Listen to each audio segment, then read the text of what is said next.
How much deposit do you need to buy your first home in the UK as a foreign national? This is exactly what I'm going to tell you and explain the key areas in this video. Before I get into the deposit amounts, it's important to mention where the deposit can actually come from. Now, typically, you'll need at least 5% from your own sources, and that can be a mixture of things depending on the lender. So that could be your own savings that have been built up in the UK. Now, it's important to mention that would be the best thing to have. It could be your own savings built up elsewhere. So it might be back from the country where you originally came from. You've built that up from working there, and now you could send it over to the UK. It could also potentially be a gift from family, and with some lenders, it could be a gift from someone who's not family.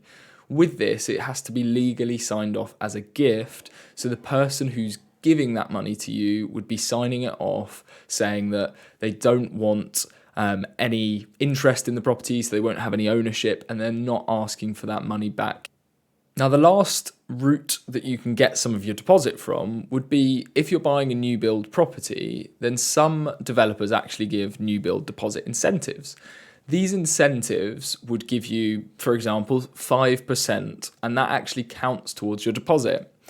To be able to do this and use it for a lender, you do need to have some of your own deposit, so they wouldn't accept a 5% deposit if all of it was coming from the developer.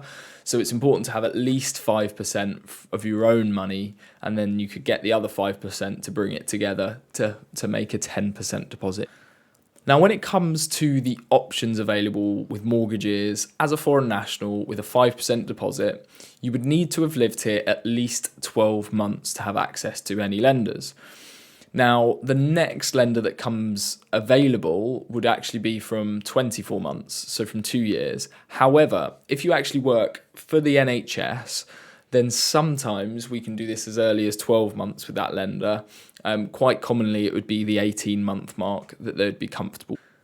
Now, if you've lived here a bit longer, so more than 2 or 3 years, there are a couple more lenders that we could potentially use.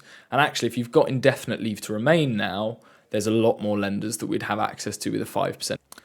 When it comes to using a 10% deposit, you have access to a lot more options.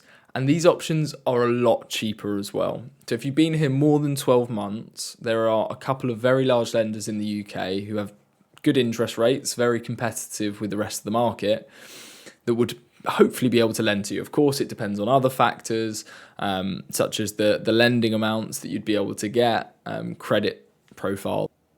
When it comes to what is actually better between 5% and 10%, it depends on your specific situation, because for some people it's better if you've only got 5% and it would take you a long time to get to the 10% mark. It might just be better to get on the property ladder. The interest rates are higher with the 5% deposit options, so if you can use 10%, or it might only take you a couple of months to save up, then it might be worth getting that 10% first so we can access those cheaper mortgage options. It's important to mention as well, if you're using a 5% deposit, then the lending amount is quite capped. So most lenders cap this at 4.49 times your household income. There's other factors that come into this, so it's not just that simple calculation, but that is a rough guide. With a 10% deposit, a lot of lenders still would cap it at that, but there is a bit more flexibility sometimes depending on the rest of your. With a 10% deposit, it's also easier to pass the lender's credit checks, so it's a lot more difficult with a 5% deposit. You have to have a pretty good credit score normally. There can't be too many credit issues. One missed payment from the past can be okay, but if it's more than that, the likelihood is we'd need more than a 5%. So hopefully you found this video helpful. If you did and you want more information, I've recently made a video on everything you need to know to buy your first home in the UK.